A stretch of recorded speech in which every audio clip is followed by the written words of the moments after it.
கர்த்தருடைய பரிசுத்த நாமத்துக்கு மகிமையும் கனமும் உண்டாவதாக. இந்த செய்திக்கு ஆதாரமாக நான் எடுத்துக்கொண்ட தேவனுடைய வார்த்தை எபிரேயருக்கு எழுதப்பட்ட நிருபம் 6வது அதிகாரத்தை நாம் திருப்பிக் கொள்வோம். எபிரேயர் 6வது அதிகாரம் 14வது வசனத்தை ஒருவர் வாசிக்க நாம் கேட்கலாம்.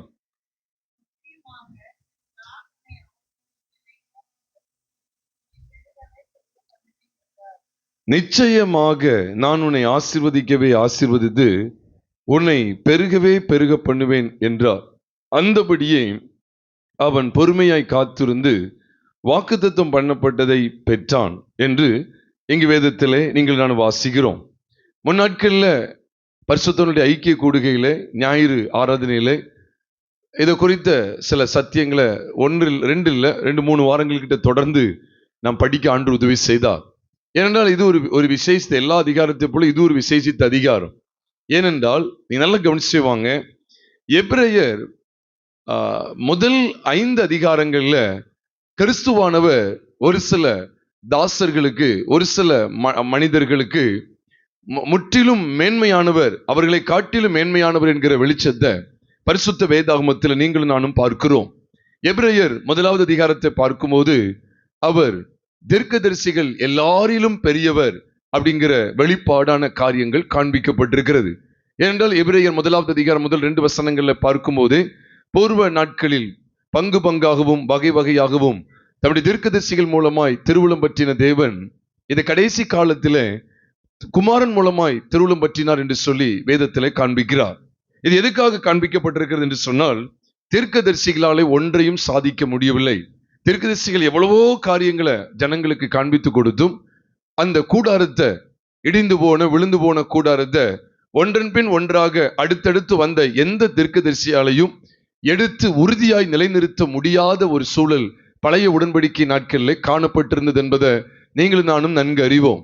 அதைத்தான் நம்ம பழைய ஏற்பாட்டில் ஆதியாமத்திலிருந்து மல்கிய வரைக்குள்ள காரியங்களை பார்க்கும்போது எத்தனையோ தீர்க்கதரிசிகள், ஞானதரிசிக்காரர்கள், எத்தனையோ தேவதாசர்கள், எத்தனையோ ராஜாக்கள், நியாயாதிபதிகள், இப்படி பலரை தேவன் எழுப்பி கொடுத்து கொண்டே இருந்தாலும் ஜனங்களை சீராய் வழிநடத்த கூடாமல் போனது. ஆனபடினால்தான் எல்லா தீர்க்கதரிசிகளுக்கும் மேலாய், தீர்க்கதரிசிகள் எல்லாரிலும் பெரியவராய் கிறிஸ்து இயேசுவானவர் வெளிப்பட்டதை வேதம் நமக்கு காண்பித்து கொடுக்கிறது. அப்போ எபிரேயர் 1 அதிகாரத்துல அவர் தீர்க்கதரிசிகள் எல்லாரிலும் அவர் பெரியவர் அப்படிங்கிற வெளிப்பாடு காண்பிக்கப்பட்டிருக்கிறது. 2வது அதிகாரத்துக்கு வரும்போது அவர் தேவதூதரிலும் சற்று சிறியவராக்கப்பட்டிருந்தார் என்றுதான் வேதம் சொல்லுது.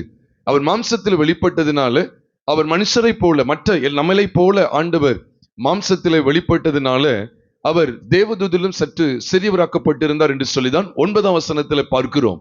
எபிரேயர் 2:9 நாம் பார்க்கும்போது அங்கே சொல்லப்பட்டிருக்கிறது, என்றாலும் தேவனுடைய கிருபையினாலே ஒவ்வொருவருக்காகவும் மரணத்தை ருசி பார்க்கும்படிக்கு தேவதூதரிலும் சற்று சிறியவராக்கப்பட்டிருந்த இயேசு அப்படின்னு அங்க பார்க்கிறோம். தேவதூதரிலும் சற்று சிறியவராக்கப்பட்டிருந்த இயேசு மரணத்தை உத்தரித்தது நிமித்தம் மகிமையினாலும் கனத்தினாலும் முடிசூட்டப்பட்டதை காண்கிறோம். அப்போ அதுக்கப்புறம் அவர் மகிமையினாலும் கனத்தினாலும் முடிசூட்டப்படுகிறார். அவருடைய உயிர்த்தெழுதல்ல நீங்க நல்லா கவனிச்சு பாருங்க, அவருடைய உயிர்த்தெழுதலின் மூலமா அவர் மகிமையினாலும் கனத்தினாலும் முடிசூட்டப்பட்ட அந்த நிகழ்வானது அவர் எல்லா தூதர்களிலும் விசேஷித்தவர் அப்படிங்கிறத அங்கு அறியப்படுத்துகிறார். கர்த்தருடைய பரிசுத்த நாமம் மகிமைப்படுவதாக. 3வது அதிகாரத்துக்கு வரும்போது இவர் மோசேயிலும் விசேஷித்தவர் என்பதை ஆண்டவர் வெளிப்படுத்துகிறார். 4வது அதிகாரத்துக்கு வரும்போது இவர் யோசுவாவிலும் விசேஷித்தவர். யோசுவா அவர்களை இளைப்பாறுதலுக்கு உட்படுத்தியிருந்தார். எபிரேயர் 4வது அதிகாரம் 8ஆம் வசனத்துல யோசுவா அவர்களை இளைப்பாறுதலுக்கு உட்படுத்தி இருந்தால் அவர் பின்னும் அவர் வேறொரு நாளை குறித்து சொல்லியிருக்க மாட்டாரு என்று சொல்லி தேவனுடைய ஜனங்களுக்கு இளைப்பாறுகிற காலம் இனி வருகிறதா இருக்கிறபடியால் என்று சொல்லி அங்கு எழுதப்பட்டிருக்கிறது. பிரியமானவர்களே, அப்போ இவர் யோசுவாவிலும் விசேஷித்தவர் என்கிற காரியம் அங்கு காண்பிக்கப்படுகிறது. அது மாத்திரமல்ல, அதனை தொடர்ந்து நீங்கள் நானும் பார்க்கும்போது 5வது அதிகாரத்துல இவர் ஆரோனிலும் விசேஷித்தவர்.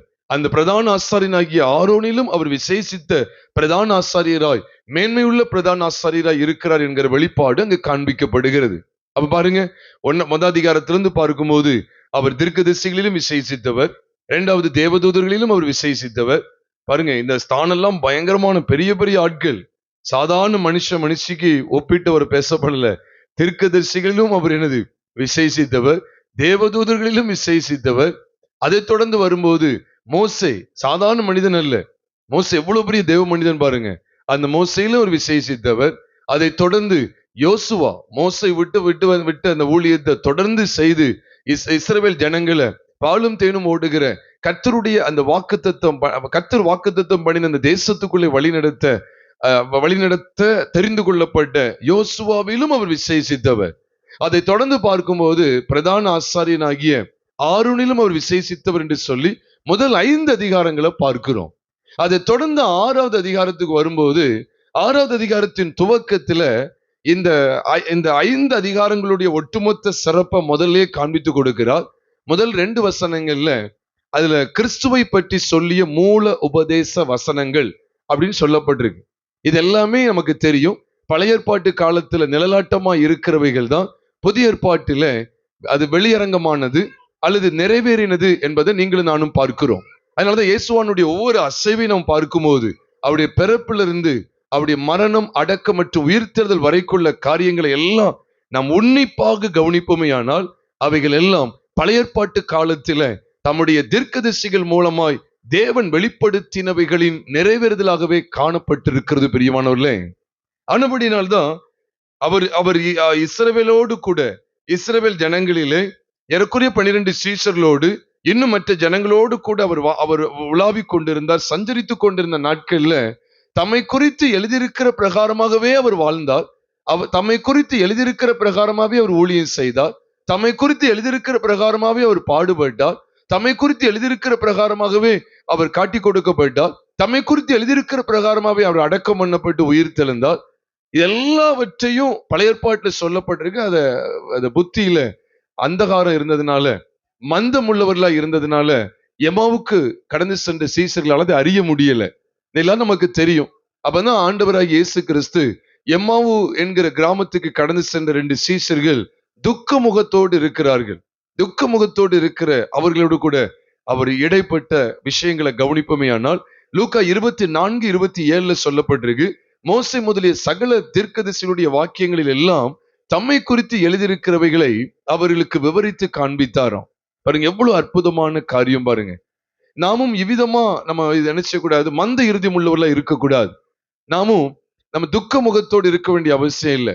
அப்ப துக்கத்தோடு பயணித்து கொண்டிருந்த அந்த 2 சீஷர்களுக்கும் தேவன் எதைத்தான் மருந்தாக ஆறுதலாக காண்பித்தார் என்று சொன்னால், துக்கப்படாதீங்க அப்படின்னு சும்மா பேசிட்டு போகல. எதைதான் காமிச்சு கொடுக்கிறார்? சத்தமா சொல்லுங்க, எதைதான் காமிச்சு கொடுக்கிறார்? பழைய ஏற்பாட்டு புஸ்தகங்களிலே தம்மை குறித்து எழுதியிருக்கிறவைகளை அவர்களுக்கு விவரித்து காண்பித்தார். இது விவரித்து காண்பிக்க துக்கத்தோடு போன இவர்களுடைய இருதயம் இப்பொழுது கொழுந்து விட்டு எரிய ஆரம்பிக்கிறது. அப்ப உண்மையாவே அக்கினி ஜுவாலையான ஜீவியம் என்பது எந்த உபதேசத்துல, எந்த வேத வாக்கியத்துல வெளிப்படுத்தப்பட்டிருக்கிறது என்று சொன்னால், குமாரனை குறித்த வெளிப்பாடுகள் நிறைந்த, குமாரனை குறித்த வெளிப்பாடான சத்தியங்களை முன் நிழலாக அடையாளங்களாக பெற்றிருந்த பழைய ஏற்பாட்டு வாக்கியங்களிலே இவ்விதமான கொழுந்து விட்டு எரிகிற அனுபவத்தை தேவன் வைத்திருந்தார். அதனாலதான் பழைய ஏற்பாட்டை நம்ம பார்க்க வேண்டிய பிரகாரமா பார்க்கல அப்படின்னா நம்முடைய இருதயம் எல்லாம் கொழுந்து விட்டு எரியாது. அவங்களும் பழைய ஏற்பாட்டை வச்சு படிச்சவங்க தான். எம்மாவுக்கு கடந்து சென்ற சீஷர்களும் யூத மார்க்கத்தின்படி வளர்க்கப்பட்டு, யூத மார்க்கத்தின்படி அவர்களும் போதிக்கப்பட்டு கற்பிக்கப்பட்டு வந்தவர்கள் தான். ஆனாலும் ஒரு பிரோஜனம் இல்லாமல் தான் வாழ்ந்து வந்தார்கள். கடந்த நாட்கள்ல கூட தியானித்தோம். எத்தியோப்பியன் அவனும் எருசலேமுக்கு பணிந்து கொள்ளும்படி தான் வந்தான். வந்த பிரகாரமாகவே குருடனாகவே குணப்படாதவனாகவே அவனும் போகிறான். பிலிப்புவை கர்த்தருடைய ஆவியானவர் சந்திக்கும்படி வைத்து பிலிப்பு மூலமா ரட்சிப்பின் சுவிசேஷம் அங்கே பறைசாற்றப்பட்டு அந்த மனிதன் எத்தியோப்பியன் ஆகிய கந்தாகியின் மந்திரி ரட்சிப்புக்குள்ளாகவும் ஞானஸ்தானத்துக்குள்ளாகவும் நடத்தப்படுகிற விசேஷித்த காரியங்களை அப்போஸ்தலர் 8வது அதிகாரம் 26வது வசனத்திலிருந்து அதிகாரத்தினுடைய கடைசி வசனம் வரைக்கும் நீங்கள் நானும் பார்க்க முடியும். பிரியமானவர்களே, எபிரேயர் 6வது அதிகாரம் 14ஆம் வசனத்துல நிச்சயமாக நான் உன்னை ஆசீர்வதித்து உன்னை பெருக பண்ணுவேன்னு சொல்லி கர்த்தர் வாக்கு கொடுத்திருக்கிறாரே. இந்த வாக்குத்தத்தம் எதின் அடிப்படையில காண்பிக்கப்பட்டிருக்கு அப்படின்னு சொன்னா பாருங்க, அங்கே ஆபிரகாமை குறித்து ஆண்டவர் பேசுகிறார். ஆபிரகாமை குறித்த விசேஷித்த காரியங்களை காண்பித்து கொடுக்கிறார். இப்போ நீங்க நல்லா கவனிச்சு வாங்க. முதல் முதல் பகுதியை கவனிச்சாலே உங்களுக்கு தெரியும். முதல் பகுதியை கவனிங்க. வசனத்தை ஒருத்தங்க வாசிக்க கேட்கலாம். எபிரெயர் 6 முதலாவது வசனம். அப்ப இங்க ஆகையால் அப்படின்னு வந்துட்டாலே நமக்கு ஒரு ஒரு என்னன்னா ஒரு துணுக்குங்க கிடைக்கு, ஒரு ஹிண்ட் அப்படின்னு சொல்லுவாங்க, ஒரு பாயிண்ட் அங்க கிடைக்கு. ஆகையால் அப்படின்னு சொல்லிட்டாலே இது எந்த அதிகாரத்தினுடைய தொடர்ச்சியா இருக்கு? 5ஆம் அதிகாரத்தினுடைய தொடர்ச்சி. அப்ப 5ஆம் அதிகாரத்துல முடிக்கும் போது அவர் இவர்களில் காட்டிலும் விசேஷித்தவர், தீர்க்கதரிசிகளில் விசேஷித்தவர், தூதர்களிலும் விசேஷித்தவர், அங்க மோசேயிலும் விசேஷித்தவர், யோசுவாவிலும் விசேஷித்தவர், ஆரோனிலும் விசேஷித்தவர் காண்பிச்சு கொடுத்துட்டு அதுக்கு அடுத்து நீங்க கவனிச்சு பாருங்க. அது கடைசியா முடிக்கும் போது நான் நினைக்கிறேன் 12ஆம் வசனத்திலிருந்து, அதாவது எபிரெயர் 5வது அதிகாரம் 12ஆம் வசனத்திலிருந்து தொடர்ந்து பார்த்தா அதுல ஆண்டவர் என்ன சொல்றாருன்னா 2 ஆகாரத்தை குறித்து பேசுவார். நீங்க நல்லா கவனிச்சு பாருங்க. 2 ஆகாரத்தை குறித்து பேசுவார். ஒன்று பால், மில்க் அப்படின்னு சொல்றமே, ஒன்னு பால், இன்னொன்னு என்னது? பலமான ஆகாரம். ஒன்னு பால், இன்னொன்னு பலமான ஆகாரம். இதே காரியத்தை எடுக்க வேண்டாம். இதே காரியத்தை தான் கொரிந்தி சபைக்கு காண்பித்து கொடுக்கும் முகாந்திரத்துல 1 கொரிந்தியர் 3வது அதிகாரம் முதல் 2 வசனங்களை பார்க்கும்போது 1 கொரிந்தியர் 3வது அதிகாரம் முதல் 2 வசனங்களில நீங்கள் மாம்சத்துக்குரியவர்கள் என்று எண்ணி, நீங்கள் கிறிஸ்துவுக்குள் குழந்தைகள் என்று எண்ணி பேச வேண்டியதாயிட்டு, நீங்கள் மாம்சத்தின்படி ஆவியின்படி நடவாமல் மாம்சத்தின்படி நடக்கிறவர்களானபடியால் உங்களுக்கு பலமான ஆகாரத்தை அல்ல பாலை குடிக்க கொடுத்தேன் என்று சொல்லுகிறார். அப்போ கிறிஸ்தவ ஜீவியத்துல 2 விதமான அனுபவம் இருக்கு. அதுதான் நீங்க உன்னிப்பா கவனிக்கணும். என்ன அப்படின்னா, ஒன்னு பாலை குடிக்கிற அனுபவம், இன்னொன்று பலமான ஆகாரத்தை உண்கிற அனுபவம். எப்படி எதுக்காக இது காண்பிக்கப்பட்டு தெரியுமா? இது எதுக்காக பால் பலமான ஆகாரம் அப்படின்னா, ஒரு மனுஷனுடைய வளர்ச்சியை வேதம் காண்பிக்கிறது. ஒரு பிள்ளை பிறகுன்னு அந்த பூமியில பிறந்த உடனே பிரியாணி சாப்பிடாது, அப்படித்தானே? பிரியாணியை சாப்பிடும், பிரியாணி சாப்பிடாது. முதல்ல அதுக்கு என்னதான் தேவை? பால் தான் அதுக்கு தேவை. அதுதான் ஒரு 6 மாதம் அல்லது 4 மாதம் 5 மாதம் 6 மாதம் அப்படி எடுக்கும். அதுதான் கொஞ்சம் கொஞ்சமா இட்லி கொடுப்பாங்க. அப்ப பலமான ஆகாரத்துக்கு முன்பாக முதல்ல லெகுவான, ரொம்ப மெதுவான ஒரு ஆகாரம் பால். இதைதான் முதல்ல கொடுப்பாங்க. அப்ப ஆண்டுடைய வேதம் என்ன சொல்லுதுன்னா, கிறிஸ்தவ ஜீவியமும் இதுதான்.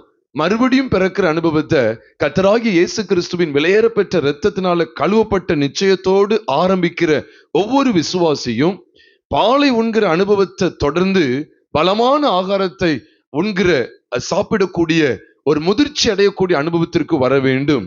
கடந்த நாட்கள்ல கூட உங்களோடு நான் பகிர்ந்து கொண்டேன், அஸ்திபாரமும் கட்டுமான பொருட்களும் என்று சொல்லி. நான் இங்கேயும் எனக்கு மறந்துடுச்சு. அப்ப பகிர்ந்து கொள்ளக்கூடிய பாக்கியத்தை தேவன் தந்தா. நம்முடைய கிறிஸ்தவ வாழ்க்கையில் இதான் பிரியமானவர்களே. நம்முடைய வாழ்க்கையிலையும் மறுபடியும் பிறந்த ஒரு குழந்தையை போல இதைத்தான் அப்போஸ்தலனாகிய பேதுரு தெளிவா காமிச்சு கொடுக்கிறார். ரட்சிப்பின் அனுபவத்தை குறித்து 1 பேதுரு 1வது அதிகாரத்துல காமிச்சு கொடுக்கிறார். 1 பேதுரு 1வது அதிகாரம் 18, 19, 20 ஆகிய வசனங்களை பார்க்கும்போது அங்கே அழிந்து போகிற பொன்னினாலும் வெள்ளினாலும் மீட்கப்படாமல் ஆட்டுக்குட்டியானுடைய விலையேறப்பெற்ற இரத்தத்தினாலே மீட்கப்பட்டீர்கள் என்று சொல்லப்பட்டிருக்கிறது. அவர் உலக தோற்றம் முதற்கொண்டு அவர் உலக தோற்றத்துக்கு முன்னே குறிக்கப்பட்டவராய் இருந்து இந்த கடைசி காலங்களில் உங்களுக்காக வெளிப்பட்டார் என்கிற விஷயமும் காண்பிக்கப்பட்டிருக்கிறது. அப்போ கர்த்தராகிய இயேசு கிறிஸ்துவின் விலையேறப்பெற்ற இரத்தத்தினால என்ன செய்யப்பட்டோம்? மீட்கப்பட்டோம் என்கிற அந்த சத்தியத்தை காமிச்சு கொடுத்துட்டு 2ஆம் அதிகாரத்துல இப்ப அந்த புதிதா பிறந்த குழந்தை இப்ப வளர்றதுக்கு ஏதுவான சத்தியங்களை குறித்து பேசுகிறார். அதுக்குதான் அடையாளமா பாலை குறித்து மட்டும் இல்ல, அது ஆண்டவர் மேல கட்டி எழுப்பப்படுகிற ஜீவனுள்ள கற்களாகவும் நீங்களும் நானும் இருக்கிறோம் என்கிற அடையாளத்தை 1 பேதுருவின் புஸ்தகம் 2வது அதிகாரம் 3ஆம் வசனத்தை தொடர்ந்து 3ஆம் வசனத்துல பாலை குறித்தும் 4, 5, 6, 7 ஆகிய வசனங்களில ஜீவனுள்ள கற்களை போல கிறிஸ்துவின் மேல் கட்டப்பட வேண்டும் என்கிற வெளிச்சத்தை குறித்து பேசுகிறார்.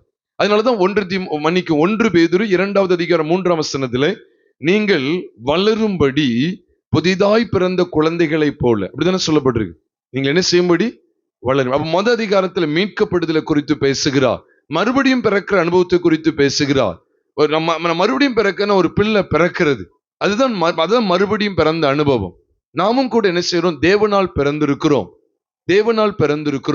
1 யோவான் 5வது அதிகாரம் 1ஆம் வசனத்துல நாம் பார்க்கும்போது இயேசுவானவர் தேவனுடைய குமாரன் என்று விசுவாசிக்கிறவன் தேவனால் பிறந்திருக்கிறான் சொல்லப்பட்டிருக்கு. இருக்குதுல்ல 5வது அதிகாரம் 1ஆம் வசனத்துல. அப்போ தேவனால் பிறந்தவன் யார்? இயேசுவானவர் தேவனுடைய குமாரன். கிறிஸ்து அப்படிங்கிறத அறிந்து விசுவாசிக்கிறவன் தான் உண்மையாவே தேவனால் பிறந்திருக்கிறவன். அப்ப இயேசுவானவர் யார்? அவர் மனுஷகுமாரனாய் வெளிப்பட்டார், தேவன் மாம்சத்திலே வெளிப்பட்டார். கிறிஸ்து என்னும் தேவகுமாரன் இயேசு என்னும் மனுஷகுமாரனாய் இந்த பூமியிலே சஞ்சரித்தார். அதனாலதான் தேவன் மாம்சத்தில் வெளிப்பட்டார் என்று 1 தீமோத்தேயு 3:16 வாசிக்கிறோம்.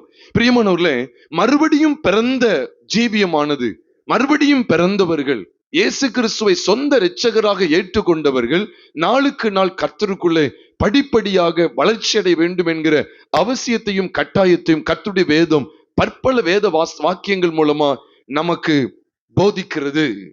இதை கேட்கிற யாரா இருந்தாலும் சரி, இந்த ஒலிபெருக்கின் சத்தத்தை வெளியிலிருந்து கேட்கிற சகோதர சகோதரியா இருந்தாலும் சரி, நீங்க ரட்சிக்கப்பட்டது உண்மையா? மனம் திரும்பின அனுபவத்தை பெற்றது உண்மைதானா? இல்ல வெறுமனையா சபைக்கு போறேன்னு சொல்லி சர்ச்சுக்கு வெறுமனையா போயிட்டு அங்க பாட்டு பாடினேன், அங்க ஏதோ ஒரு வார்த்தையை கேட்டேன், காணிக்கை போட்டு ஆமீன் போட்டு வீட்டுக்கு வந்தேங்கிற இந்த பழக்கம் எல்லாம் ரட்சிப்பின் அனுபவமே கிடையாது.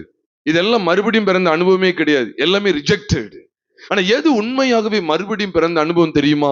ஒரு மனிதன், ஒரு மனுஷி தன்னுடைய சொந்த பாவங்களுக்காக மனஸ்தாபப்பட்டு, ஐயோ நான் பாவி, என் வாழ்க்கையில நான் எவ்வளவு பாவங்களை செய்திருக்கிறேன், நான் பிறந்ததுல இருந்தே நான் பாவிதான், நான் பாவியாகவே பிறந்தேன், பாவியாவே நான் வளர்ந்து வந்தேனே, பாவியாகவே நான் பாவியாகவே காணப்பட்டேன், என் வாழ்க்கையில நான் பாவம் செய்ததுனால பாவி அல்ல, நான் பிறக்கும் போதே பாவியாய் பிறந்தேன், அந்த பாவத்தன்மை கொண்ட ஆதாமின் சாயலில் நான் பிறந்தபடியினாலே நான் பாவியாகவே வளர்ந்து வந்தேன்.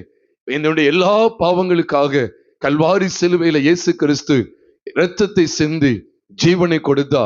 அவருடைய சரீரத்தின் மேல சிலுவையிலே என்னுடைய பாவங்கள் அனைத்தையும் அவர் சுமந்து தீர்த்து விட்டார். இனி நான் பாவி அல்ல. எந்த நிச்சயத்தை கொண்டு? இயேசு கிறிஸ்துவின் இரத்தம் சகல பாவங்களை நீக்கி நம்மை சுத்திகரிக்கும் என்கிற அந்த நிச்சயத்தோடு கூட, அவருடைய இரத்தத்தினாலே நான் மீட்கப்பட்டிருக்கிறேன் என்கிற நிச்சயத்தோடு நான் காணப்படுவதுதான் மனம் திரும்பின அனுபவத்தை பெற்றிருப்பது. என் எல்லா பாவங்களையும் உணர்ந்து அறிக்கையிட்டு அதை விட்டுவிட தீர்மானிப்பதுதான் உண்மையாகவே நான் ரட்சிக்கப்பட்ட அனுபவத்தை கொண்டது. எல்லா பாவங்களும் எனக்கு மன்னிக்கப்பட்டு விட்டது. அப்படி இரத்தத்தை பற்றுகிற விசுவாசத்தினாலே, இயேசு கிறிஸ்துவின் மரணம் மற்றும் இரத்தத்தை பற்றுகிற விசுவாசத்தினாலே நான் ரட்சிக்கப்பட்டு விட்டேன், நான் விடுவிக்கப்பட்டு விட்டேன், என்னுடைய அனைத்து பாவங்களும் மன்னிக்கப்பட்டு விட்டது என்கிற உறுதிப்பாடுதான் ரட்சிப்பு. மற்றபடி ஒரு பாடல் புஸ்தகத்துல எனக்கு கிட்டத்தட்ட 100-200 பாட்டு தெரியும், அது ரட்சிப்பு கிடையாது. நான் வாரந்தோறும் சர்ச்சுக்கு போகிறேன், அதுக்கு பேர் ரட்சிப்பு கிடையாது. தினமும் ஒரு நாளைக்கு 4-5 அதிகாரம் பைபிள்ல வாசிக்கிறேன், அதுக்கு பேர் ரட்சிப்பு கிடையாது. என்னால முடிஞ்ச அளவுக்கு நான் ஏழை எளிய ஜனங்களுக்கு உதவி செய்கிறேன், அதுக்கு பேர் ரட்சிப்பு கிடையாது. நான் மிஷனரி ஊழியத்தை தாங்குறேன், ஆலயத்துல நான் காணிக்கை கொடுக்கிறேன், இது ரட்சிப்பு கிடையாது. பாவத்துக்காக மனஸ்தாபப்பட்டு எல்லா பாவங்களும் கர்த்தராகிய இயேசு கிறிஸ்துவின் இரத்தத்தினால் அவருடைய மரணத்தின் மூலமா பரிகரிக்கப்பட்டு விட்டது என்கிற சத்தியத்தை நான் முழுமையா ஏற்றுக்கொண்டு, அந்த சத்தியத்தின் அடிப்படையிலே நான் கழுவப்பட்டிருக்கிறேன், நான் நீதிமான் ஆகிவிட்டேன், இயேசு என்னுடைய எல்லா பாவங்களையும் மன்னித்து விட்டார் அப்படிங்கிற அந்த உறுதியை கொள்வதற்கு பேரு தான் ரட்சிக்கப்பட்ட அனுபவம். ஆனா இந்த அனுபவம் இல்லை அப்படின்னா உங்களை நீங்களே சோதித்து பார்த்து இந்த அனுபவத்துக்கு உங்களை ஒப்பு கொடுங்க. அதனாலதான் அந்த எபிரேயர் முதல் 5 அதிகாரங்களை வாசிக்கும் போது அவர் ஏன் இவர்கள் எல்லாரிலும் அவர் விசேஷித்தவர் சொல்லிட்டு அந்த கடைசி பகுதியில வரும்போது அவர் சொல்றார் பாருங்க, பாலை குறித்தும் பலமான ஆகாரத்தை உண்கிற அனுபவத்தை குறித்தும் பேச ஆரம்பிக்கிறார். இது எதுக்கு அடையாளமா இருக்கு அப்படின்னு கேட்டா, நம்ம இந்த அடையாளங்கள் எல்லாம் பார்த்து ரட்சிக்கப்பட்ட அனுபவத்தோடு நின்று விடாம தொடர்ந்து பலமான ஆகாரத்தை உண்கிறவர்களாய் காணப்பட வேண்டும். அதனாலதான் எபிரேயர் 5வது அதிகாரம் 12ஆம் வசனத்தை தொடர்ந்து பார்க்கும்போது அங்கு 2 விதமான ஆகாரத்தை மட்டும் இல்ல, 2 விதமான ஆட்களையும் காண்பித்து கொடுக்கிறார். பாருங்க, 5வது அதிகாரம் 12ஆம் வசனத்திலிருந்து நாம் பார்க்கும்போது பாலை குறித்தும் பலமான ஆகாரங்களை குறித்தும் அவர் சொன்னது மாத்திரம் அல்ல, 13ஆம் வசனத்துல பாலுண்கிறவன் குழந்தையா இருக்கிறபடினாலே நீதியின் வசனத்தை 12ஆம் வசனத்துல 2 ஆகாரம் காமிச்சு கொடுக்கிறார், 13-14 2 ஆட்களை காமிச்சு 2 கூட்டத்தார காமிச்சு கொடுக்கிறார். பாலுண்கிறவன் குழந்தையா இருக்கிறபடினாலே நீதியின் வசனத்தில் பழக்கம் இல்லாதவனாய் இருக்கிறான். பலமான ஆகாரமானது நன்மை தீமை இன்னதென்று பயிற்சியினால் பகுத்தறியத்தக்கதாக முயற்சி செய்யும் ஞானேந்திரியங்களை உடையவர்களாகிய பூரண வயது உள்ளவர்களுக்கே தகும். அப்போ பாலுண்கிற ஒரு கூட்டத்தை குறித்தும் பூரண வயதுள்ள ஞானேந்திரங்களை உடைய பூரண வயதுள்ள ஒரு கூட்டத்தை குறித்தும் இங்கு பேசுகிறார். அப்ப அதனாலதான் நம்ம இந்த சத்தியங்களை இவ்விதமாய் படிக்க வேண்டியது இருக்கு. சரி, 12ஆம் வசனத்துல எபிரேயர் 5:12 அங்கே பாலை உண்கிற கூட்டத்தை எதுக்கு காண்பிக்கிறார்னா, காலத்தை பார்த்தால் போதகராய் இருக்க வேண்டிய உங்களுக்கு தேவனுடைய வாக்கியங்களின் மூல உபதேசங்களை என்ன செய்ய வேண்டியது இருக்கு? ஆமா, மறுபடியும் உபதேசிக்க வேண்டியது இருக்கு. அப்போ திரும்ப திரும்ப அந்த ஒரே நிலைப்பாட்டை காண்பிச்சு கொடுக்கறதையும் தாண்டி நம்ம இன்னொரு இடத்துக்குள்ள போக வேண்டியது இருக்கு. அதை பிடிச்சு என்ன செய்யணும்? இன்னொரு இடத்துக்குள்ள போகணும். வேத வாக்கியங்களின் மூல உபதேச, நல்ல கவனிக்கணும், மூல உபதேச வாக்கியங்கள். மூல உபதேச வாக்கியம் மறந்துடக்கூடாது. அடுத்த அதிகாரத்துல பார்க்கும்போது மறந்துடக்கூடாது. மூல உபதேச வாக்கியங்களை உங்களுக்கு மறுபடியும் உபதேசிக்க வேண்டியது இருக்கு. பிள்ளை பால்லே நிற்கும், ரொம்ப நாள பால்ல நிற்கும். மறுபடியும் அதுலயே நம்ம நிக்க கூடாது. அதை தொடர்ந்து தான், அதை விட்டுட்டு கிடையாது. ஏன்னா நீங்க அதுக்கு அடுத்த அதிகாரத்துல பாத்தீங்கன்னா 6வது அதிகாரம் 1ஆம் வசனத்துல என்ன சொல்லப்பட்டிருக்கு அப்படின்னா, அழகா சொல்லியிருக்கிறார். ஆகையால் என்ன சொல்றாரு? ஆகையால் கிறிஸ்துவை பற்றி சொல்லிய மூல, பாத்தீங்களா, அங்கேயும் அதான் சொல்றாரு. மூல உபதேச வசனங்களை நாம் விட்டுன்னு சொல்றாரு. உடனே நம்ம விடணும் அப்படிங்கிற அர்த்தம் கிடையாது. அவர் என்ன சொல்றாருன்னா, அந்த வசனங்களை நாம் விட்டு செத்த கிரியைகளுக்கு நீங்களாகும் மனம் திரும்புதல், தேவன் பேரில் வைக்கும் விசுவாசம், ஸ்நானங்களுக்கு அடுத்த உபதேசம், கைகளை வைக்குதல், மரித்தோரின் உயிர்த்தெழுதல் ஆகிய நித்திய நியாயத்தீர்ப்பு என்பவைகளாகிய அஸ்திபாரத்தை மறுபடியும் போடாமல் சொல்றார். மறுபடியும் போடாமல். அவ ஏற்கனவே ஒரு தடவை போட்டதுக்கு அப்புறம் யாராவது அஸ்திபாரத்தை போட்டு போட்டு இடிச்சுட்டே இருந்தா எப்படி இருக்கும் பாருங்க. அது மறுபடியும் போடாம. ஏன்னா இது எல்லாத்துக்குமே அதான் முதல்ல இருந்து பார்த்தோம். எபிரேயர் முதல்ல 5 அதிகாரங்களை பார்த்தீங்கன்னா, செத்த கிரியைகளுக்கு நீங்களாக மனம் திரும்புதல், தேவன் பேரில் வைக்க, இதை குறித்து எல்லா வெளிப்பாடான சத்தியங்கள் எல்லாம் அந்த பரிசுத்தனுடைய வாழ்க்கையில் இருக்கிறது, தீர்க்கதரிசிகளுடைய வாக்கியங்கள்ல இருக்கிறது. ஆனா தொடர்ந்து நம்ம என்ன செய்யணும்னா பயணிக்கணும். தொடர்ந்து என்ன செய்யணும்? பயணிக்கணும். அதனாலதான் 2ஆம் வசனத்துல, மன்னிக்க 3ஆம் வசனத்துல சொல்றாரு, மன்னிக்க 2ஆம் வசனம் தான், 2ஆம் வசனத்தின் பின்பகுதியில சொல்றாரு, பூரணராகும்படி என்ன செய்வோமாக? கடந்து போவோமாக. பூரணராகும்படி கடந்து போவோமாக. தேவனுக்கு சித்தமானால் இப்படியே செய்வோம் என்று அவர் சொல்றார். பூரணராகும்படி ரொம்ப முக்கியமானது. டு பிகம் பெர்ஃபெக்ட் அப்படின்னு கூட சொல்ல முடியும், அல்லது pressing on to perfection அப்படி கூட சொல்ல முடியும். அப்ப பூரணராகும்படி கடந்து போவோமாக. அதுக்கு முந்தின அதிகாரம் முடிக்கும் போதும் பூரண வயதுள்ளவர்களுக்கே தகும் அப்படின்னு சொல்றார். ஏன் இந்த இடத்துல பூரணத்தை குறித்து பேசுகிறார்? அப்போ நம்ம தொடர்ந்து இதை குறித்து கேட்டுக்கிட்டே இருக்கோம். ஏன்னா அவர் எல்லாவற்றிலும் என்னது? விசேஷித்தவர். இந்த இதே அஸ்திபாரத்தை மாற்றவே கூடாது. இது மேல என்ன செய்யணும்? கட்டி எழுப்பணும். அதுலதான் ஆண்டவர் இந்த வாக்குத்தத்தத்தை ஆபிரகாமோடு இடைப்பட்ட விஷயங்களை குறித்து பூரணராகிறதுக்கு வேண்டிய அந்த வார்த்தைகளை கர்த்தர் அழகாக வெளிப்படுத்தி காமிக்கிறார். நான் என்ன சொல்றார்? நிச்சயமாக நான் உன்னை ஆசீர்வதிக்கவே ஆசீர்வதித்து உன்னை பெருகவே பெருக பண்ணுவேன்னு சொல்றார். அதனால நீ அமைச்சுக்கங்க, இந்த வாக்குத்தத்தம் எதன் அடிப்படையில் வர்றதுங்கிறது தான் இவ்வளவு ஒரு முகவுரை. எதன் அடிப்படையில் வருதுன்னா, பூரணர் ஆகுவதற்காக தேவனால் வெளிப்படுத்தப்பட்டவைகள். அதனாலதான் அந்த அதிகாரம் முடியும் போதே பரலோகத்துக்கு கொண்டு போய் சேர்த்தாச்சு. எதுக்கு? எங்க? ஆத்தும நங்கூரமா இருக்கு, திரைக்குள் போகிறதுமான ஆத்தும நங்கூரமா இருக்கிறது. நம்ம அடிக்கடி கூட கேட்டிருக்கிறோம். இந்த செய்தியை கிட்டத்தட்ட ஒரு 3 பார்ட்டா கூட எடுத்திருப்பேன்னு நினைக்கிறேன். சண்டே கர்த்தருக்கு ஸ்தோத்திரம். 6வது அதிகாரம் கடைசி 2-3 வசனங்களை வாசிக்கும் போது, நமக்கு முன் வைக்கப்பட்ட நம்பிக்கையை பற்றி கொள்ளும்படி அடைக்கலமாய் ஓடி வந்த நமக்கு 2 மாறாத விசேஷங்களினால் நிறைந்த ஆறுதல் உண்டாகும்படிக்கு எவ்வளவேனும் பொய்யுரையாத தேவன் அப்படி செய்தார். அந்த நம்பிக்கை நமக்கு நிலையும் உறுதியும் திரைக்குள்ளாக போகிறதுமான ஆத்தும நங்கூரமாய் இருக்கிறது. நமக்கு முன்னோடினவராகிய இயேசு மெல்கிசேதேக்கின் முறைமையின்படி நித்திய பிரதான ஆசாரியர் நமக்காக அந்த திரைக்குள் என்ன செஞ்சிருக்கிறார்? பிரவேசிச்சிருக்கிறார். இப்ப அந்த நம்பிக்கையை பற்றி கொண்டே வர்றோம். அந்த நம்பிக்கை எதுக்குள்ள போகுது? இப்போ யோசிச்சு பாருங்க. ஒரு உதாரணத்தை சொல்றேன். இந்த தெருவு மூக்குல ஒரு பூனைக்குட்டி அல்ல பூனைக்குட்டியோ நாய்க்குட்டியோ அப்படியே ஓடிக்கிட்டே வருது. அதுக்கு பின்னால அப்படி அதை தொடர்ந்து பற்றிக்கிட்டே வர்றோம்.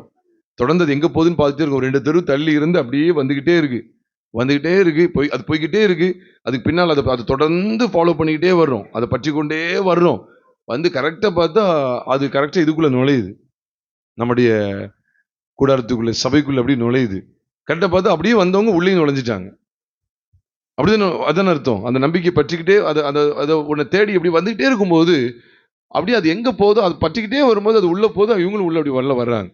அதே போலதான் எங்கேயும் பார்க்கிறோம், நமக்கு முன் வைக்கப்பட்ட நம்பிக்கையை பற்றி கொள்ளும்படி அடைக்கலமாய் ஓடி வந்த நமக்கு 2 மாறாத விசேஷங்களினாலே நிறைந்த ஆறுதல் உண்டாகும்படிக்கு எவ்வளவேனும் பொய்யுரையாத தேவன் அப்படி செய்தார். அந்த நம்பிக்கை திரைக்குள் போகிறதாம். நிலையும் உறுதியும் திரைக்குள் போகிறதுமான ஆத்தும நங்குரமா இருக்கிறது. திரைக்குள் போகிறதுமான ஆத்தும நங்குரம். பூமியில் உள்ள நங்குரம் இங்க கீழே தான் போடுவாங்க. ஆனா இந்த நங்குரம் எங்க போகுது? ஆத்தும நங்குரம். இந்த நங்குரம் மேல போடுறாங்க. திரை எங்க இருக்குன்னு கவனிச்சீங்கன்னா, நமக்கு நீ காலையில கூட தியானிச்சோம். எபிரேயர் 9வது அதிகாரம் 24ஆம் வசனம் எடுக்க வேண்டாம். மெய்யான பரிசுத்த ஸ்தலத்துக்கு ஆமா அடையாளமா இருக்கிற கைகளினால் சிருஷ்டிக்கப்பட்ட சிருஷ்டி சம்பந்தமான கூடாரத்தின் வழியாக அல்ல. கிறிஸ்து அது வழியா பிரவேசிச்சாரா? இல்ல. அப்ப என்ன திரைக்குள்ள பிரவேசிச்சிருக்காருன்னு கேட்டா, இப்பொழுது கிறிஸ்துவானவர் நமக்காக பரலோகத்திலே தானே பிரத்யட்சமாய் பிரவேசித்திருக்கிறார்னு சொல்லி எபிரேயர் 9:24 வாசிக்கிறோம். இப்போ அந்த ஆத்தும நங்குரம் திரைக்குள் போகிறதுமான ஆத்தும நங்குரமா இருக்கிறது சொல்லிட்டு நமக்கு முன்னோடினவராகிய இயேசு. அப்போ எவ்வளவு அழகா எழுதியிருக்காரு பாத்தீங்களா? 5 அதிகாரங்கள்ல பழைய ஏற்பாட்டு தீர்க்கதரிசிகள், பழைய ஏற்பாட்டு கால பிரதான ஆசாரியர், பழைய ஏற்பாட்டுல தேவதூதர்களுடைய அசைவு எல்லாத்தையும் பார்த்தீங்கன்னா அவர் எல்லாரிலும் சிறந்தவர் என்பதை நம்ம கண்டுகொண்டதற்கு பிற்பாடு கண்டுகொண்டுட்டு வீட்டில் உட்கார்ந்துக்கிறதா, சபை கூடி வருதலுக்கு வராம நிர்விசாரமா ஜீவிக்கிறதா, இது எல்லாத்தையும் அறிஞ்சிட்டு எங்க வந்து சேர்ந்துருன்னு சொல்றாரு. பூர்ணராகும்படி கடந்து போவோமாக. அந்த கடந்து போவோமாகன்னு துவக்கத்துல சொல்லிட்டு எதுக்குள்ள கடந்து போவோமாக கொண்டு வந்து முடிக்கிறாரு. அந்த திரைக்குள்ளே கடந்து போவோமாக. வெளிப்பாடு வேணும் பிரியமானவர்களே. ஆண்டவர் சொன்னார், முடிவு பரிந்த நிலை நிற்பவன் ரட்சிக்கப்படுவான். ஒரு 40-50 அதிகாரத்தை வாசித்ததுனால நான் ஒரு பெர்ஃபெக்ட் கிடையாது. எங்க போய் சேரணும்? கடைசியில நித்திய ஜீவனை சுதந்திரிக்கணும். சும்மா நான் அப்படி வாழ்ந்தேன் இப்படி வாழ்ந்தேன் அப்படிதான் தேமா வாழ்ந்தான். தோமா இல்ல, தேமா. இப்பிரபஞ்சத்தின் மேல் ஆசை வைத்து என்னை விட்டு பிரிந்து தெசலோனிக்கே பட்டணத்துக்கு போய்விட்டான்னு சொல்லி 1 தீமோத்தேயுவின் புஸ்தகம் 4வது அதிகாரம் 10ஆம் வசனத்துல வாசிக்கிறோமே. மன்னிக்கும், 2 தீமோத்தேயு, 1 தீமோத்தேயு தெரியாம சொல்லிட்டேன். 2 தீமோத்தேயு 4வது அதிகாரம் 10ஆம் வசனத்துல சொல்றாரு, லூக்கா மாத்திரம் என்னோடு இருக்கிறான், மார்க்குவே உன்னோடு கூட கூட்டி கொண்டு வான்னு சொல்றாரு. அப்ப எவ்வளவு பாருங்க, எவ்வளவா தேமாவை உருவாக்கி வச்சிருக்கிறாரு. ஆனா இந்த பிரபஞ்சம் அத்தனை உபதேசத்தினுடைய கட்டுமானத்தையும் உடைக்க பண்ணி அவனை சரிந்து விழ பண்ணி அவனை பாதாளத்துக்கு நேரம் கொண்டு போகுது பாருங்க. திரைக்குள்ள பிரவேசிக்க வேண்டிய தேமா இப்ப எங்கதான் போறாரு? திரைக்குள்ள போக வேண்டிய ஆளு இப்போ பாதாளத்தினுடைய நோக்கி. உண்மைதானே? பிரபஞ்சம் எதை நோக்கிய பாதை? பாதாளத்தை நோக்கிய பாதை. அதை நோக்கி அவனை கொண்டு போகுது பாருங்க. என்னை விட்டு பிரிந்து தெசலோனிக்கே பட்டணத்துக்கு போயிட்டு, அதுக்கு காரணம் என்ன? இந்த பரிசுத்தனுடைய ஐக்கியத்தை விட்டு பிரிந்து போனதுக்கு காரணம் என்ன? பிரபஞ்சம். இந்த பிரபஞ்சத்திலிருந்து விடுவிக்கப்படணும். அதனாலதான் இங்க பாருங்க, எவ்வளவுதான் ஸ்ட்ராங்கா இருந்தாலும், யூதாச குறித்து தெரியும். அப்போஸ்தலர் 1வது அதிகாரம் 18ஆம் வசனத்துல பார்க்கிறோம், அவன் அநீதத்தின் கூலியினால் ஒரு நிலத்தை சம்பாதித்து தலைகீழாக விழுந்தான். அவன் வயிறு வெடித்து அவன் குடல் எல்லாம் சரிந்து போயிட்டு என்று சொல்லி அப்போஸ்தலர் 1வது அதிகாரம் 18ஆம் வசனத்துல வாசிக்கிறோம். நல்லாதான் இருந்தான். ஏறக்குறைய 3.5 வருஷ அளவுக்கும் அவன் உத்தமமா நடக்கிறத பார்க்க முடியும். அப்பப்போ ஒரு சில சறுக்குதல் வந்தாலும் ஆண்டவர் அவனை ஸ்திரப்படுத்தி சரியான இடத்துக்கு கொண்டு வந்துட்டு இருக்கிற. ஒரு கட்டத்துல அவன் கை மீறி போயிட்டான். அப்படிதான் சொல்ல வேண்டியது. அவன் நான் சாதிச்சு நான் இதை செஞ்சுதான் ஆவன்னு உறுதியா நின்ட்டான், விட்டுட்டாரு. எவ்வளவு பயங்கரம் பார்த்தீங்களா? அவன் எவ்வளவு பெரிய ஆக்கினைக்கு ஏதுவா இருப்பான் பாருங்க. எலிசாவுக்கு ஒரு வேலைக்காரனா கேயாசி எவ்வளவு அழகா தன் ஊழியத்தின் ஓட்டத்தை ஆரம்பித்தான். எவ்வளவு அழகா நேர்த்தியா முடிச்சிருக்கலாம். ஆனா பாதியிலே பாருங்க, பாதியிலே ஒரு பேதி அப்படிங்கிறது மாதிரி அவன் எவ்வளவு கலண்டு போறான் பாருங்க. 2 ராஜாக்களின் புஸ்தகம் 5வது அதிகாரம் 26, 27 கடைசி 2 வசனங்களை வாசிக்கும் போது அந்தோ பரிதாபம். கேயாசியுடைய வாழ்க்கை அந்தோ பரிதாபம். நாகமானின் குஷ்டம் உன்னையும் உன் சந்ததி என்றைக்கும் பிடித்திருக்கும் சொல்ற அந்த ஒரு பயங்கரமான சாபத்துக்குள்ளான மனிதனாய் அவன் கடந்து போகிறான்.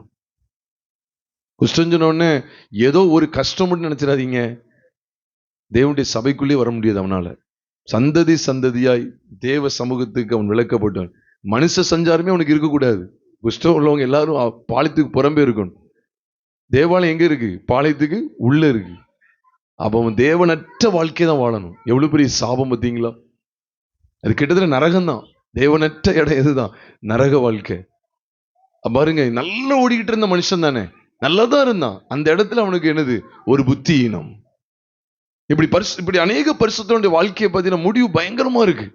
இது எதுக்காக ஆண்டவர் வெளிப்படுத்துற அப்படின்னா, ஏதோ நம்ம கேட்டுட்டு போறதா இருக்க கூட. நம்ம எவ்வளவு செய்திகளை கேட்கிறோம். ஆசாரித்துவத்துக்கு உரியவர், தீர்க்க தரிசனத்துக்கு உரியவர், ராஜாக்களுக்கு உரியவர், எவ்வளவு மேன்மையான சத்தியங்கள்லாம் வெளிப்படுத்தப்பட்டிருக்கு பாருங்க. எவ்வளவு மேன்மையான சத்தியங்கள் வெளிப்படுத்தப்பட்டிருக்கு. பிரயோஜனம் இல்லை. ஆனா பாருங்க, அதனாலதான் அவர் 5வது அதிகாரத்தின் முடிவுல மெல்கிசேதேக்கு குறித்து தாராளமா பேசலாம் அப்படின்னு சொல்றார். ஏராளமா பேசலாம். நீங்க புத்தியில் என்னது மந்தமுள்ளவர்களா இருக்கிறதுனால இதை பேச முடியாதுன்னு சொல்றார். 11ஆம் வசனத்துல, எபிரேயர் 5:11 சொல்றார். எந்த அளவுக்கு அந்த கீழ் மட்டத்துல உட்கார்ந்துருக்கீங்க அப்படின்னு சொல்லி கொடுக்கிறார். 6வது அதிகாரத்துக்கு வரும்போது எவ்வளவு அருமையான வியாக்கியானத்தை கொடுக்கிறார் பாருங்க. அந்த நம்ம பற்றி கொண்ட அந்த நம்பிக்கை எங்க கொண்டு போறதோட முடிக்கிறாரு. திரைக்குள் பிரவேசிக்கு, திரைக்குள்ள நம்மளை கொண்டு வருது, பரலோகத்துக்குள்ள நம்ம கொண்டு போகிறது. எவ்வளவு ஒரு மேன்மையான பாக்கியத்தை இந்த 6வது அதிகாரம் நமக்கு காண்பித்து கொடுக்கிறது பாருங்க. காண்பித்து கொடுக்கிறது மட்டும் இல்ல, இந்த 6வது அதிகாரம் ஒரு விசேஷித்த பகுதி. என்ன? மறுதளித்து போனவர்கள் அவங்களையும் காமிச்சு கொடுக்காரு. அப்படிதானே? பரமையை ருசி பார்த்தும், ஒரு தடவை பிரகாசிக்கப்பட்டும், பரிசுத்தாவி பெற்றும், இனி ஒரு உலகத்தின் பலனை ருசி பார்த்தும், எல்லாத்தையும் பார்த்துட்டும் மறுதளித்து போனவர்கள் தேவனுடைய குமாரனை தங்கள் கால்களின் மறுதளித்து போனவர்கள் தேவனுடைய குமாரனை, அதாவது 6ஆம் வசனம் நினைக்கிறேன், 6:6, எபிரேயர் 6:6ல அவர் சொல்றார், மறுதளித்து போனவர்கள் தேவனுடைய குமாரனை தாங்களே மறுபடியும் சிலுவையில் அறிந்து அவமானப்படுத்துகிறபடியால் மனம் திரும்புதலுக்கு ஏதுவாய் அவர்களை மறுபடியும் புதுப்பிக்கிறது கூடாத காரியம். அப்ப அதனுடைய முடிவு என்ன? சுட்டரிக்கப்படுதல் அதன் முடிவுன்னு சொல்லி 8ஆம் வசனத்துல பாக்குறோம். இதை சொல்லிட்டு தான் பிரியமானவர்களே 9ல ஆரம்பிக்கிறாரு. 10ஆம் வசனத்துல ஏனென்றால் சொல்லி காமிச்சு கொடுத்துட்டு தான் அப்புறம் ஆபிரகாமை குறித்து பேசுறாரு. அப்ப நம்ம இதுல கொஞ்சம் கவனிக்க வேண்டியது இருக்கு. ஏன்னா ஓட்டம் இடையிலேயே பயிரக்கூடாதுன்னு சொல்றாரு. புரியுதா உங்களுக்கு? பூரணர் ஆகணுங்கிறது தான் வெளிப்பாடெல்லாம் பேசுறாரு. பூரணர் ஆகணும், பூரணர் ஆகும்படிக்கு பூரணராக வேண்டும், சபை பூரணப்படுத்தப்பட வேண்டும். அதனாலதான் 2 ஆகாரத்தை சொல்லிட்டு தான் அப்படியே கொண்டு வர்றார். ஆகையால் ஆரம்பிச்சு இது எல்லாத்தையும் கடந்து நீங்க பூரணர் ஆகணும். சரி, எதுல பூரணத்தை வச்சிருக்கிறார்? அப்ப இந்த வாக்குத்தத்தை எதை குறிக்கி? நிச்சயமாக அழுத்தம் கொடுக்கிறார். நிச்சயமாக ஆசீர்வதிக்கு பெருக பண்ணுவேன்னு சொல்றார். இது பெரும்பாலும் எல்லா வீடுகளிலும் என்ன செய்யும்? வீடுகளில், கடைகளில், பல இடங்கள்ல என்ன செய்ய போடுவாங்க, வசன போர்டா மாட்டி வச்சிருப்பாங்க. இது எங்க இருந்து கையாளப்படுகிறதுன்னு கேட்டா, சிலுவை கொல்கத்தால இருந்து அது எடுக்கப்படுகிறது. என்னையா கொல்கத்தான்னு சொல்றீங்க சொல்லிட்டு ஆதியாகமத்துக்கு வர்றோமோ அப்படின்னு சொல்லி யோசிக்க வேண்டாம். ஆதியாகமம் 22வது அதிகாரம் 17வது வசனத்தை 16ல இருந்தே 15ல இருந்து நான் வாசிக்கிறேன் பாருங்க. ஆதியாகமம் 22:15ல இருந்து நான் வாசிக்கிறேன். கர்த்தருடைய தூதனானவர் 2ஆம் தரம் வானத்திலிருந்து ஆபிரகாமை கூப்பிட்டு, அந்த வார்த்தை ரொம்ப கவனிக்கணும். 2ஆம் தரம் அப்படின்னு சொல்லப்பட்டிருக்கு. எத்தனாம் தரம்? ஆமா, 2வது. நமக்கு ஒரு என்னது? 2ஆம் தரம் அப்படின்னு சொல்லும் போதே நமக்கு ஒரு வெளிப்பாடு வேணும். 2ஆம் தரம் சந்திக்கிறாரு. 2ஆம் தரம் சத்தத்தை தொனிக்க பண்றார். முதல் தடவை சத்தத்தை தொனிக்கப்படும் போது பலியின் சமயத்துல சந்திக்கிறார். இது பலிக்கு பிற்பாடு நடக்கக்கூடிய சம்பவம், மறந்துடக்கூடாது. இது 14ஆம் வசனத்தோட பலி முடிஞ்சிட்டு, இது 13லயே பலி முடியுது, பேரு வைக்கிறாரு. 14ஓட முடியுது, பலி முடியுது. பலிக்கு பிற்பாடு சொல்லப்படுற காரியம் நமக்கு தெரியும். ஈசாக்கு பதிலாக அங்க ஆட்டுக்கடா பலி செலுத்தப்பட்டது. புதிய ஏற்பாட்டுல அது யாருக்கு முன்னிழலா இருக்கிறது? கர்த்தராகிய இயேசு கிறிஸ்துவுக்கு முன்னிழல். நம்ம எல்லாரும் அறிந்த சத்தியங்கள் தான். அப்போ நல்ல கவனிங்க, 14ஓட பலி முடியுது. அப்படின்னா முதல் சத்தம், முதல் தரம் பேசும்போது யாரு? கர்த்தருடைய தூதனா? கர்த்தர் தான் சொல்ற. கர்த்தர் முதல் தடவை பேசும்போது அது பலி சம்பந்தப்பட்ட காரியத்துல பேசுகிறார். 2ஆம் தரம் அப்படின்னு வரும்போது நமக்கு தெரியணும், இது பூரணப்படுத்தக்கூடிய சத்தியங்கள். இதுல நம்ம ஒரு தெளிவு நமக்கு கர்த்தருடைய சபைக்கு தேவை. நான் ரெண்டையும் குழப்பல. இதுக்கு அப்புறம் இது நடக்கணும். முதல்ல பலியை குறித்தது. பலியானால் அவர் இரத்தத்தினால கழுவப்பட்டேன். இந்த நிச்சயத்துக்கு பிறகு ஒரு பெரிய பெருக்கத்தை உண்டாக்க அவர் வாஞ்சிக்கிறார். கர்த்தருடைய பரிசுத்த நாமம் மகிமைப்படுவதாக. இந்த இரண்டாம் தரங்கிறது ரொம்ப முக்கியம். நம்ம எல்லாருக்கும் தெரியும். அன்று ஒரு கிராமத்துல ஒரு குருடனை என்ன செய்றாரு? தொடுறாரு. குருடனை தொட்டு, நீ எதையாகிலும் காண்கிறாயும் கேட்கறாரு தெரியுமா? முதல் தொடுதலை கவனிச்சீங்களா? எதையாகிலும் காண்கிறாயும் கேட்கிறாரு. அப்ப அவன் சொல்றான், நான் மனிதர்களை மரங்களாக காண்கிறேன்னு சொல்றான். மரங்கள் எப்படி இருக்கும், மனிதன் எப்படி இருப்பான் பாருங்க. மரங்கள்ல ஒரு கிளை மாதிரி இருக்கும். அவங்க தலைலாம் அவனுக்கு கிளை மாதிரி இருக்குன்னு, அவங்க தலைலாம் இவனுக்கு கிளை மாதிரி இருக்கு. ஏன்னா முடி இப்படி இருக்கிறதுலாம் அவனுக்கு ஒரு கிளைகளா இருந்த மாதிரி இருக்கு. இது மரம், இந்த ஸ்டென் இருக்கு பாருங்க. இது எல்லாத்தையும் பார்க்க பார்வை சரியா இல்லை. ஆனா பார்வை கிடைச்சிருக்கு. கிடைச்சிருக்கா கிடைக்கலையா? பார்வை கிடைச்சிருக்கு. முதல் தொடுதல்ல பார்வை கிடைச்சிருக்கு. இது 100க்கு 100 உண்மை, மறக்க முடியாது. ஏன்னா பிறவி குருடன் தான் பைபிள்ல இருக்கு. அவனை அவர் கொண்டு போறார், கிராமத்துக்கு வெளியில கொண்டு வந்து அவனுடைய கண்களை தொடும்போது அவனுக்கு முதல் பார்வை, முதல் தொடுதல்ல அவனுக்கு அரைகுறையான பார்வை, கொஞ்சம் பார்வை கிடைச்சது. அதுக்கப்புறம் தான் ரெண்டாவது அவனை தொடும்போது தான், மறுபடியும் அவர் கை வைக்கும் போதுதான் அந்த இரண்டாவது தொடுதல்ல யாவரையும் தெளிவாக கண்டான் என்று நாம் பார்க்கிறோம். இந்த பார்வை மங்கலான பார்வை இல்லை, இது யாவரையும் தெளிவாய் பார்க்கக்கூடிய பார்வை. நான் எதுக்கு இது சொல்ல வரேன்னா, ஒரு உதாரணத்துக்கு நம்மளை ஏதோ இந்த ரட்சிப்பின் அனுபவத்தோடு நம்ம நின்றக்கூடாது. ஏதோ எனக்கு கொஞ்சம் கிடைச்சிட்டியா, பார்வை கிடைச்சிட்டு எப்படி எப்படியோ அலைஞ்சிட்டு இருந்தேன், ஓரளவுக்கு நான் பார்த்துட்டேன். இல்ல, ஆண்டவருடைய நோக்கம் அது கிடையாது. அப்படி நோக்கம்னா அவனை விட்டுட்டு போயிருப்பாரு. சரி, மரங்களை பார்த்தாலும் சரி தான், மனிதனை பார்த்தாலும் சரி, போயிட்டே இருப்பா, நீ மரங்களை பாரு, செடியை பாரு, போயிட்டே இரு அப்படின்னு சொல்லி விட்டுருப்பாரு. ஆனா ஆண்டு என்ன செய்றாரு பார்த்தீங்களா?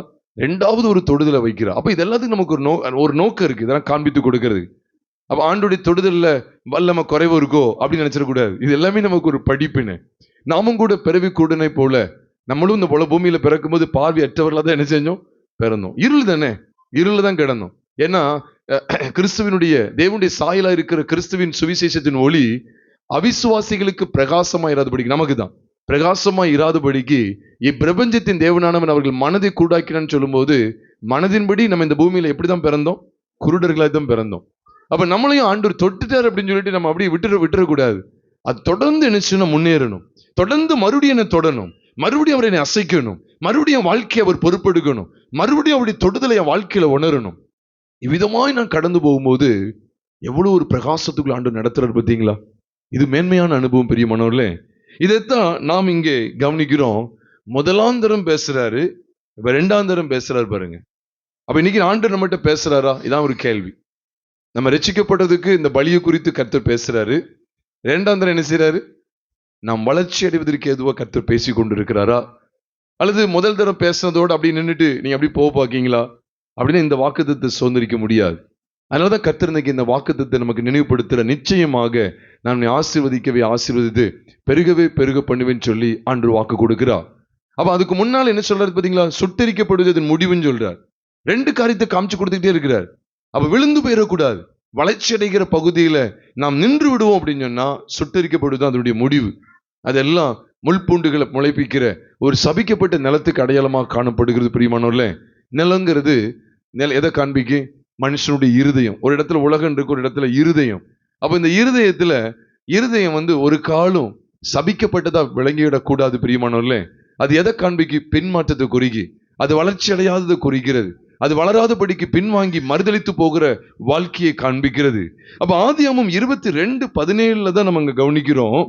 நான் உன்னை, பாருங்க, நீ உன் புத்திரன் என்றும் உன் ஏகசுதன் என்றும் பாராமல் அவனை ஒப்பு கொடுத்து இந்த காரியத்தை செய்தபடியால், 17, நான் உன்னை ஆசீர்வதிக்கவே ஆசீர்வதித்து உன் சந்ததி வானத்து நட்சத்திரங்களைப் போலவும் கடற்கரை மணலைப் போலவும் பெருகவே பெருக பண்ணுவேன் என்றும் உன் சந்ததியார் தங்கள் சத்துருக்களின் வாசல்களை நினைச்சுவாங்க சுதந்திரித்து கொள்ளுவார்கள் என்றும். தங்கள் சத்துருக்களின் வாசல்கள் என்ன செய்வாங்க? சுதந்திரித்துக் கொள்வார்கள். சத்துருக்கள் மேல ஜெயத்தை ஆண்டவர் காண்பித்து கொடுக்கிறார். இது ரொம்ப முக்கியம், இது ரொம்ப முக்கியம். இப்போ கிறிஸ்துவானவர் மரித்தோரிலிருந்து எழும்பினதுக்கு பிற்பாடுதான் எந்த சத்தியம் புலப்பட்டது தெரியுமா? நல்ல உன்னிப்பா பாருங்க. எந்த சத்தியம் புலப்பட்டது? அவர் தலையா இருக்கிறார். நீ காலைல கூட என்ன செஞ்சோம்? கர்த்தருடைய வார்த்தையை கேட்டோம். அவர் என்னைக்கு அவர், அதான் கொலோசியர் 1:18 இங்க கூட போட்டிருக்கும். அவரே சபையாகிய சரீரத்துக்கு தலையானவர் இருக்கு. எல்லாவற்றிலும் முதல்வராய் இருக்கும்படி அவரே ஆதியும் மரித்தோரிலிருந்து எழுந்த முதற் பேருமானவர். அப்போ இந்த தலையா இருக்கிறாருங்கிறது எதன் அடிப்படையில் வருது? 18ஆம் வசனத்தை நீங்க பாக்கீங்க, கொலோசியர் 1:18. நீங்க 1:14 பாத்தீங்களா? குமாரனாகிய அவருக்குள் பாவ மன்னிப்பாகிய மீட்பு நமக்கு உண்டாயிருக்கிறது. எவ்வளவு அழுத்தமா இருக்கு பாத்தீங்களா? எவ்வளவு நேர்த்தியா இருக்கு பாத்தீங்களா? இது உண்மை. நீங்க வசனத்தை படிச்சுட்டு தொடர்ந்து படிச்சதுன்னு தெரியும். 13ஆம் வசனத்துல பார்க்கும்போது இருளின் அதிகாரத்திலிருந்து நம்மை விடுதலையாக்கி தமது அன்பின் குமாரனுடைய ராஜ்யத்துக்கு உட்படுத்தினருமாகிய தேவன் என்ன செய்யறேன்? பிதாவை ஸ்தோத்தரிக்கிறேன். அதை சொல்லிட்டு தான் அடுத்து என்ன கொண்டு வர்றாரு? அவர் எப்படிப்பட்டவர்ங்கிறத காமிச்சு கொடுத்துட்டு தொடர்ந்து தான் அவர் எழுதுறாரு. 14 நினைக்கிறேன், அதுல சொல்றாரு, குமாரனாகிய அவருக்குள் அவருடைய இரத்தத்தினாலே பாவ மன்னிப்பாகிய மீட்பு. அப்ப இந்த சத்தியத்தோடு நம்ம நின்றக்கூடாது. அதை தொடர்ந்து நான் 18க்குள்ள வரும்போதுதான், அந்த 15, 16, 17, 18க்குள்ள வரும்போதுதான் அழகா வெளிப்பாடு கிடைக்கும். என்னன்னா, இவர் மரித்தோரிலிருந்து எழுந்ததுக்கு பிற்பாடு இந்த பலியை தொடர்ந்து நமக்கு காண்பிக்கப்பட்ட சத்தியம் என்ன? அவர் தலை, நாம் சரீரம். அவர் தான் நமக்கு தலையா இருக்கிறார். அப்ப எந்த ஆளுகைக்கு கீழே நான் இருக்கணும் அப்படிங்கிற அந்த வளர்ச்சி அடையக்கூடிய அனுபவத்தை பத்தி பேசுறாரு. ஏதோ ரட்சிக்கப்பட்டுட்டோம், ஒரு பாவத்தை இல்லாத மனுஷர், அதோடு மட்டும் நின்று விடக்கூடாது. வளர்ச்சி அடையணும் அப்படின்னு சொல்லும்போது வேதம் என்ன காண்பிக்க அப்படின்னா, அவருடைய ஆளுகைக்கு கீழே நான் வந்துட்டேன்னு அர்த்தம். இனி ஒவ்வொரு அசைவும் என்னுடைய ஜீவியத்தினுடைய மறுபடியும் பிறந்த ரட்சிக்கப்பட்ட மனம் திரும்பின என்னுடைய வாழ்க்கையினுடைய ஒவ்வொரு அசைவும் என்னுடைய மனம் திரும்புதலின் அனுபவத்திற்கு பிற்பாடு நான் கர்த்தரால் நடத்தப்படுகிறேன். அந்த இடத்துக்கு நான் வந்துடணும். இது எதை காண்பிக்க அப்படின்னு சொன்னா, அவர் தான் அந்த எல்லாவற்றுக்கும் மேலாக அவர் மரித்தோரோடு எழுந்ததுக்கு பிற்பாடு பாத்தீங்கன்னா, அந்த பலிக்கு பிற்பாடு மனம் திரும்புதலின் அனுபவத்துக்கு பிற்பாடு அவரை தேவன் எவ்விதமான இடத்துல வைத்திருக்கிறான்னு சொன்னா, சகலமும் அவருடைய காலுக்கு பாதத்துக்கு கீழ்ப்படுத்துகிறார். இதுதான் எபேசியர் 1வது அதிகாரம், எபேசியர் 1வது அதிகாரம் கடைசி 3 வசனங்களை நாம் பார்க்கும்போது, அதாவது 19, 20, 21 நினைக்கிறேன். எபேசியர் 1வது அதிகாரம் 20, 21, 22, 23 ஆகிய 4 வசனங்கள், 20லிருந்து 23 வரைக்கும். எபேசியர் 1வது அதிகாரம் 20லிருந்து நான் வாசிக்கிறேன் பாருங்க. எல்லா துரைத்தனத்துக்கும் அதிகாரத்துக்கும் வல்லமைக்கும் கர்த்தத்துவத்துக்கும் இம்மையில் மாத்திரமல்ல மறுமையிலும் பெயர் பெற்றிருக்கும் எல்லா நாமத்திற்கும் மேலாய் அவர் உயர்ந்திருக்கத்தக்கதாக. மறந்துடக்கூடாது, இதுலதான் பூரணமே இங்கதான் இருக்கு. எல்லா துரைத்தனம் நீங்க என்ன பாருங்க, உங்களுக்கு தெரியும். இதுதான் அந்த எல்லா சரீர பிரகாரமான இந்த பழைய மனுஷன். பாவங்கள் மன்னிக்கப்பட்டு ஒரு பக்கம், அது முதல் படி. 2ஆம் தரம் கர்த்தர் பேசுறது எதுக்காக அப்படின்னா, நீங்க கவனிக்கணும். இதுதான் என்ன வெளிப்பாடு அப்படின்னு சொன்னா, சத்துருக்களின் வாசல்களை சுதந்திரிப்பார்கள். எந்த வாக்குத்தத்தோடு இதை காமிக்கிறது? இதான் நிச்சயமாக நான் உன்னை ஆசீர்வதித்து உன்னை பெருகவே பெருக பண்ணுவேன். இப்ப யாராவது ஒருத்தவங்க வந்து உங்ககிட்ட, நான் உன்னை ஆசீர்வதித்து உன்னை பெருக பண்ணுவேன்னு சொல்லிட்டு அப்படி போயிட்டு அப்படி இருக்கும் பாருங்க. நல்லா சொல்லிட்டு போனாங்க, என்ன ஆசீர்வாதம் என்ன பெருகும் ஒன்னும் தெரியல. இல்ல, சத்துருக்களின் வாசல்களை நீ சுதந்திரிப்பேன்னு சொல்றார். எவ்வளவு மகத்துவமானது பார்த்தீங்களா? சத்துருக்களை மேற்கொள்ளக்கூடிய பாக்கியத்தை தேவன் தர்றார். சத்துருக்களுடைய வாசல்களை சும்மா போய் மேற்கொள்ள முடியுமா? இல்ல, சத்துருக்கள் மேல ஜெயத்தை குமாரன் மூலமா ஆண்டு நமக்கு வெளிப்படுத்தி இருக்கிறார். அதனாலதான் பாருங்க எவ்வளவு நேர்த்தியா இருக்கு பாத்தீங்களா? எல்லாவற்றுக்கும் மேல. அப்ப துரைத்தனம், அதிகாரம், வல்லமை, கர்த்தத்துவம் எல்லாம் இங்க இருக்கு. நீங்க ஒரு பக்கம் கவனிச்சீங்கன்னா, பழைய மனுஷனாகி ஆதாம் தான் எல்லா துரைத்தனம் அதிகாரத்தோடு இருக்கான். நான் விட்ட மாட்டேன், இறங்க மாட்டேன், சொல் பேச்சு கேட்க மாட்டேன் அப்படின்னு இருக்கிறவனெல்லாம் என்ன செய்ய வேண்டியது இருக்கு? அடக்கி ஆள வேண்டியது இருக்கு. நீங்க வானமண்டலம் மட்டும் நினைச்சீங்கன்னா இது நமக்கு பொருந்தாதப்போ. வானமண்டலம் மட்டும் நீங்க நினைச்சீங்கன்னு 2 பகுதி இருக்கு. நான் அது இல்லைன்னு சொல்லல. நீ சும்மா வானமண்டலம் நினைச்சீங்கன்னா வானமண்டலத்தை அடக்கி ஆள்றான்னு சொல்லி நீங்க போயிட்டே இருக்க வேண்டியதுதான். சரி, இங்கதான் தலையா கொடுக்கப்பட்டிருக்காரு. வானமண்டலத்துக்கு தலையா கொடுக்கப்படல, எனக்கு தான் தலையா கொடுக்கப்பட்டிருக்கிறார். எனக்கு உங்களுக்கு தான் தலையா கொடுக்கப்பட்டிருக்கிறார்.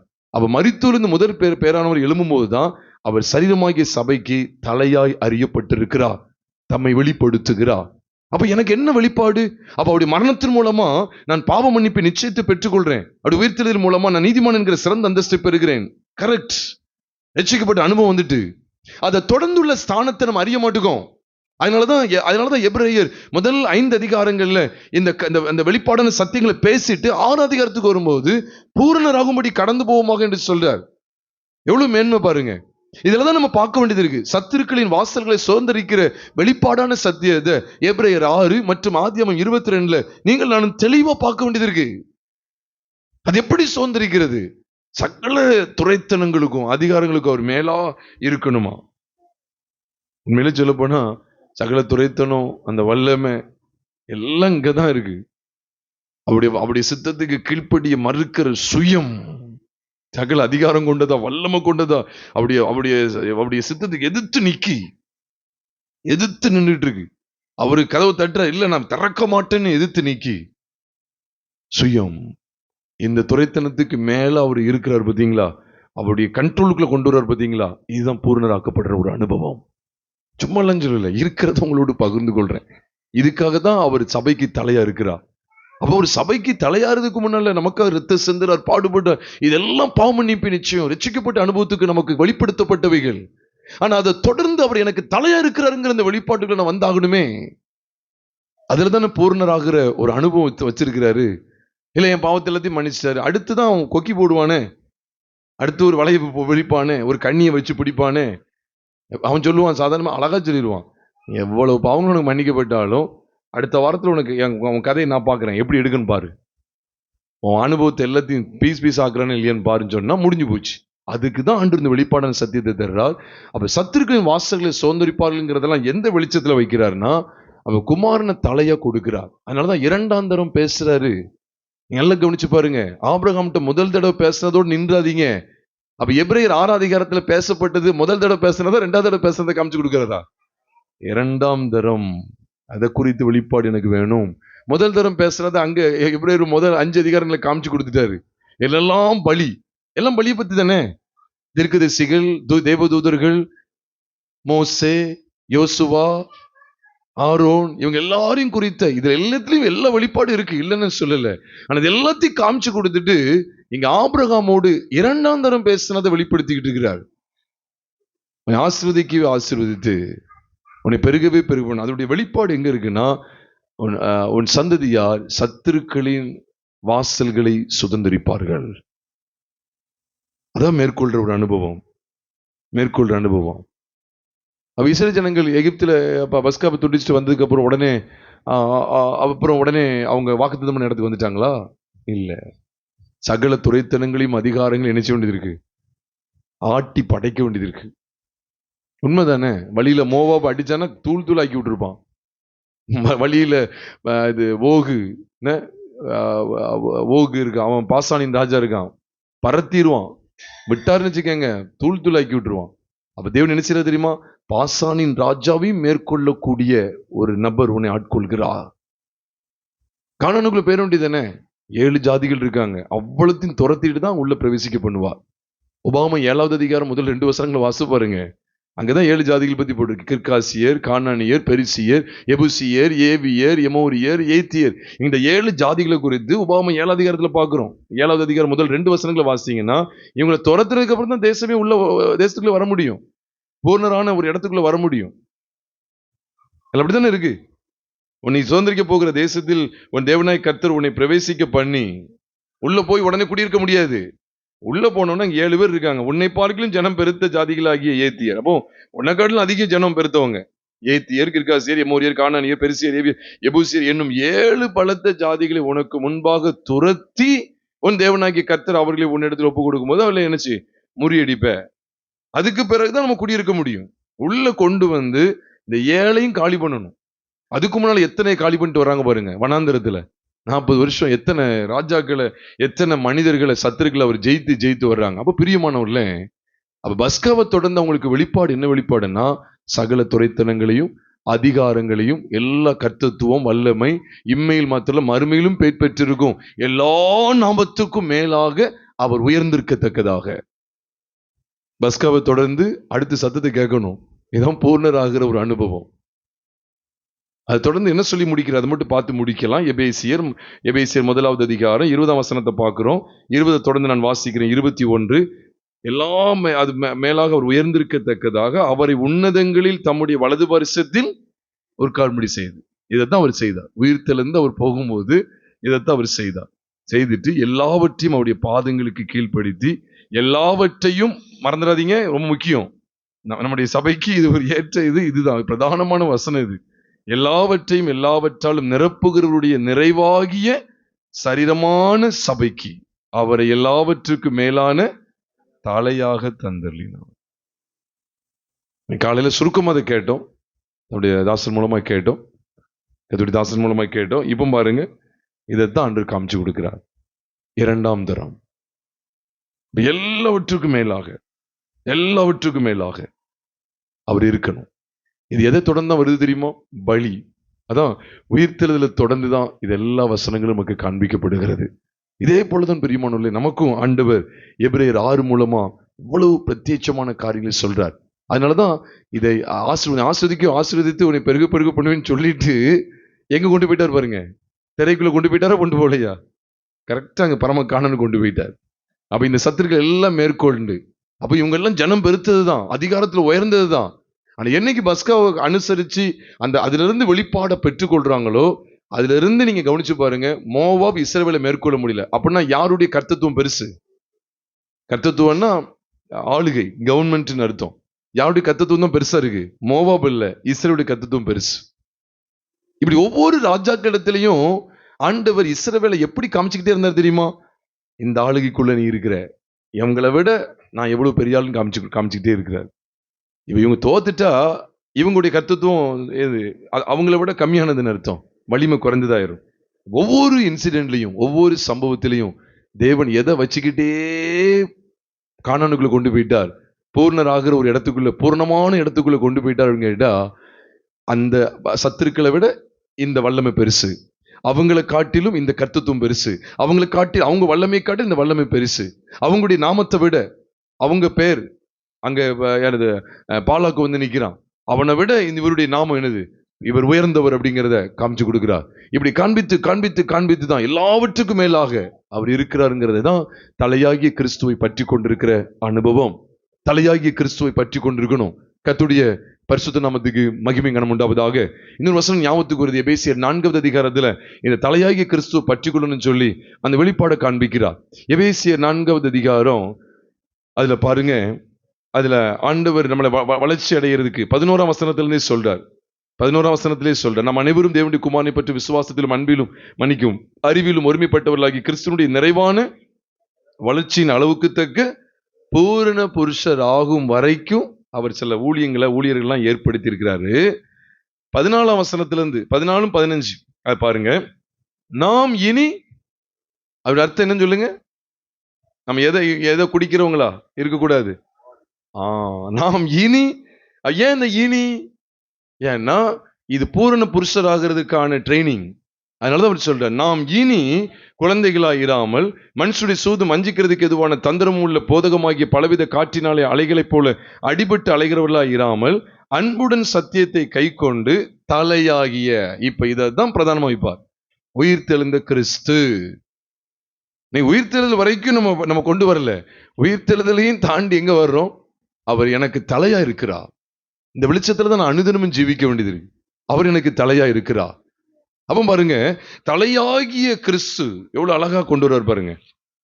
தலையாகிய கிறிஸ்துவுக்குள் எல்லாவற்றிலேயும் நாம் வளருகிறவர்களா இருக்கும்படியாக. யாருக்குள்ளேயும் வளர முடியாது, தலையாகிய கிறிஸ்துவுக்குள்ளதான் எல்லாவற்றிலையும் நாம் என்ன ஆக முடியும்? வளர முடியும். யாருக்குள்ளே முடியுமா?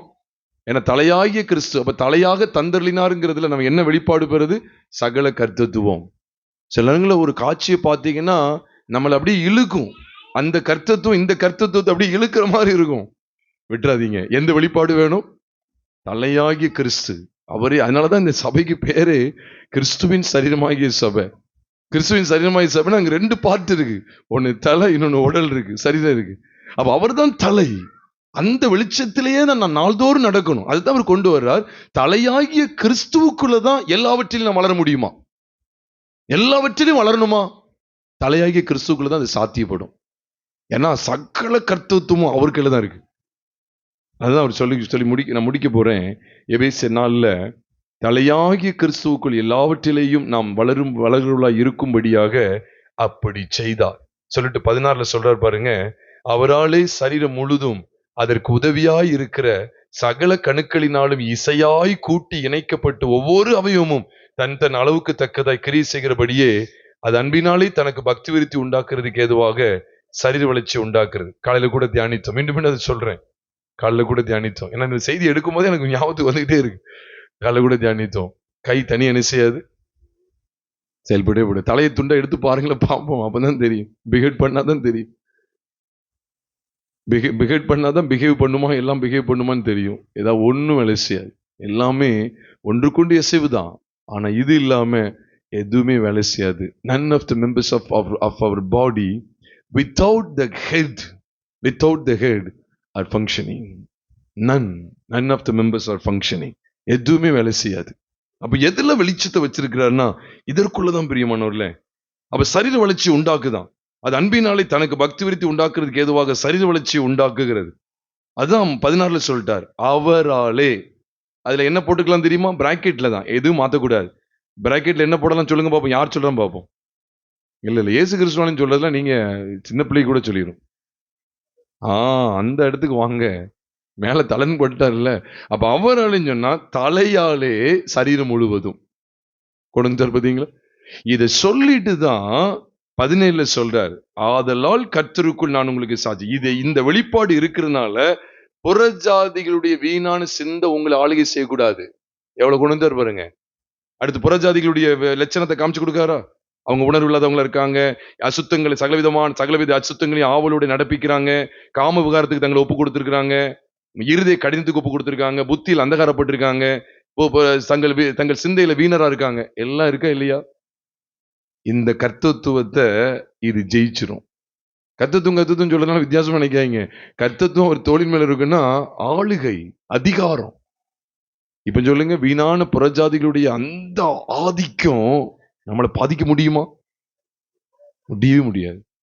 ஐயோ நாடகம் என்ன, அப்படி நான் கொஞ்ச நேரம் அப்படி டிவி பார்த்து திரும்பி நாடகத்தை பார்த்துட்டேன், அப்படி மயங்கிட்டேன்னா நான் இந்த தலையாகிய கிறிஸ்துவ பற்றிக்கொள்ளலன்னு அர்த்தம். தலையாகிய கிறிஸ்துவ பற்றிக்கொள்ளுடைய அர்த்தம் என்ன தெரியுமா? சகலமும் அவரால் ஆட்கொள்ளப்பட்டிருக்கிறது. சத்தியத்தையும் அறிவுகள் சத்தியம் உங்களை விடுதலையாக்கும். வளர்ச்சி அடைகிறதுக்கான காரியத்தை பார்த்துருங்க, நம்ம பார்த்துருவோம். வீணான காரியங்களை நம்பிடாதீங்க. வளர்ச்சி அடைவதற்கு ஏதுவான காரியங்களுக்கு நம்ம ஒப்பு கொடுப்போம் பிரியமானவர்களே. அதுதான் ஒரு பெரிய வளர்ச்சியை கொண்டு வருது. அதனாலதான் அவர் சொல்லி எங்க முடிக்கிறார் 4 அதிகாரத்தில். அதுதான் சொல்றார், ஆதலால் நான் உங்களுக்கு கர்த்தருக்குள் உங்களுக்கு சாட்சியா சொல்ற புத்தி என்ன தெரியுமா? மற்ற புறஜாதிகள் வீணான சிந்தையில் நடக்கிறது போல நம்ம நடக்க மாட்டோம். ஏன் அடுத்து புறஜாதி கொண்டு உங்களுக்கு புரியுதா? இப்போ இந்த சரீரத்தினுடைய அம்சமே என்ன தெரியுமா? புறஜாதியினுடைய சுபாவங்கள் நிறைந்ததுதான். ஜென்ம சுபாவத்துக்குரிய மனுஷன் யாரு? புறஜாதி தான், கர்த்தருடைய பிள்ளை கிடையாது. அப்ப இந்த புறஜாதி உங்களை மேற்கொண்டு கூடாது. இந்த சரீர பிரகாரமான மனுஷனாகிய இந்த மாம்சத்துக்குரிய இந்த பாவ தன்மை கொண்ட இந்த சரீர மனுஷன் புறஜாதியுடைய மார்க்கத்துக்கு இடம் கொடுக்கிறவன், புறஜாதியுடைய சுபாவங்களை கப்புன்னு பிடிச்சிருவான். இவனை அடக்கி ஆளணும்னா தலையாகி கிறிஸ்து. அப்ப அனுதினமும் எனக்கு தலை கிறிஸ்து, நான் அவருக்கு கீழ்பட்டு இருக்கிறேன், அவர் எனக்காக மரித்தோலிருந்து முதலாய் எழுந்து அவர் எனக்கு தலையாயிருக்கிறார், எனக்கு தலையாயிருக்கிறார்.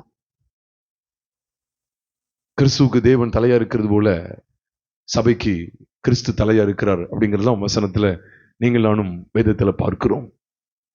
அது 1 Corinthians 11 துவக்கத்துல இருக்கு. அவர் தலையா இருக்கிறார். இந்த வெளிச்சத்துக்குள்ள வரணும். புருஷன் மனைவிக்கு தலையா இருக்கிறான். அப்ப சபைக்கு கிறிஸ்து தலையா இருக்கிறா. அந்த தலையா இருக்கிறாங்கிறது எப்பதான் வெளிப்பாடு கிடைக்கு? அவர் முதல் தரம் பேசுறதுக்கு பிற்பாடுதான். உன்னை ஆசீர்வதித்து உன்னை பெருகவே, வேற வியாக்கியானம் சொல்லக்கூடாது. அடுத்து சத்துருக்களின் வாசல்கள் என்ன செய்யணும்? சொந்தரிக்கணும். கானான்ல சத்துருக்குடி வாசல்கள், அதை சொந்தரிக்கணும். உடனே நமக்கு ஒரு கேள்வி வந்துடும், அப்போ பரமக்கானன் சத்துருக்குடி வாசல்கள் சொல்றீங்களா? நான் என்ன அர்த்தத்துல பார்க்க தெரியுமா? உண்மையாவே லூசிஃபர், தேவனுடைய பிரதான ஒரு தூதனா இருந்த லூசிஃபர், அவன் வீழ்ச்சி அடைந்து மட்டும் இல்ல, அவனோடு ஒரு பெருங்கூட்டத்தையும் தள்ளிட்டு கொண்டு வந்துட்டான். அந்த வீழ்ச்சி அடைந்த அந்த இடத்தை நிரப்புறதுக்கு உங்களினே ஆண்டவர் என்ன செய்திருக்கார்? உண்மையாவே தெரிந்து கொண்டார். அந்த சத்துருடைய வாசல்களை நம்ம போய் சுதந்திரிக்கிறதுக்கு நான் இன்னொரு வெளிப்பாடுல அப்படித்தான் நான் பாக்குறேன். சத்துருடைய வாசல்களை சுதந்திரிக்கிறதுக்கு நமக்கு ஆண்டவர் என்ன செய்திருக்கிறார்? இவ்வளவு பெரிய ஸ்லாக்கியத்தை உண்டு பண்ணி இருக்கிறார். அதான் பலியின் அடிப்படையில தொடர்ந்து இரண்டாம் தரங்கிற இடத்துக்கு நீங்க வரல அப்படின்னா கதை கந்தலுங்க. சும்மா ஏசப்பா மன்னிச்சிட்டாரு அப்படிங்கறத பாருங்க. மன்னிச்சுட்டான்னு சொல்லிதான் இந்த எப்படி ஓடிட்டு பாருங்க. இந்த சபையில பாருங்க எவ்வளவு பிளவுகள், எவ்வளவு பிரிவினைகள், எவ்வளவு பின்மாற்றங்கள், விட்டா ஓடிடுவாங்க. அவ்வளவு ஓடி எப்படி கிடக்கு பாருங்க, நிலைமையை பாருங்க. என்ன இயேசு கிறிஸ்து என்ன சந்திக்கல, என்ன வந்து அவருடைய இடத்துல கழுவுலங்கிறவங்களா கழுவிட்டாரு, அப்படியாக்கும் இப்படியாக்கும் இருந்த கூட்டத்தை அட்ரஸே இல்லாம இருக்கு இப்போ. காரணம் என்ன தெரியுமா? தலையாகி கிறிஸ்துவ பற்றி கொள்ளல. எதுவும் என்ன மேற்கொள்ள முடியும். இந்த அனுபவத்திலேயே அவர் எனக்காக மரணத்தை ஜெயித்தா, சகலத்தையும் ஜெயித்து அவர் எனக்கு என்னை ஆளுகை செய்கிறார். தினம் இந்த ஆளுகையில நான் இருக்கிறேங்கிற அந்த உணர்வோடு இருக்கும்போது மொபைல் போன் என்னை மேற்கொள்ள முடியாது, பலவிதமான இச்சைகள் என்னை மேற்கொள்ள முடியாது. இதெல்லாம் புறஜாதியுடைய மார்க்கம், புறஜாதியுடைய கிரியைகள். இது எந்த புறஜாதியுடைய எவ்விதமான சுபாவமும், சகலவித இச்சைகள் அசுத்தங்களையும் அவங்க என்ன செய்றாங்களாம், அசுத்தங்களையும் நடப்பிக்கிறாங்களாம். எவ்வளவு பாருங்க, அப்படிப்பட்ட காரியங்கள் எல்லாம் ஆண்டவர் விளக்குகிறார். அப்ப தலையாகி அதை காமிச்சு கொடுத்துட்டு தான் இதை சொல்றாரு. அப்படின்னு என்ன அர்த்தம்? இந்த இச்சையினுடைய ஆதிக்கம், இந்த பொல்லாத வீண் சிந்தைகள், புத்தியில் அந்தகாரப்படுவது, இறுதியை கடினப்படுவது எதுவுமே என்ன செய்யக்கூடாது, நம்மை மேற்கொள்ளாது அப்படிங்கிற வெளிப்பாடை காமிச்சு கொடுக்கிறார். நம்ம இருக்க இடத்துல அப்படி நம் தலைகளை தாழ்த்தி நாம் ஜெபித்து நிறைவு செய்வோமா? இந்த நாளிலே நாம் கேட்டதான இந்த சத்திய வார்த்தைகளை நாம் உணர்ந்து பார்த்தவர்களாய், ஆண்டவரே என்னை உம்முடைய கரத்தில் அர்ப்பணிக்கிறேன். ஆண்டவரே, தலையாகிய கிறிஸ்துவுக்குள் நான் நிலைத்திருக்கிறேன், ஒப்புக் கொடுக்கிறேன் சொல்லி அர்ப்பணம் செய்வோமா?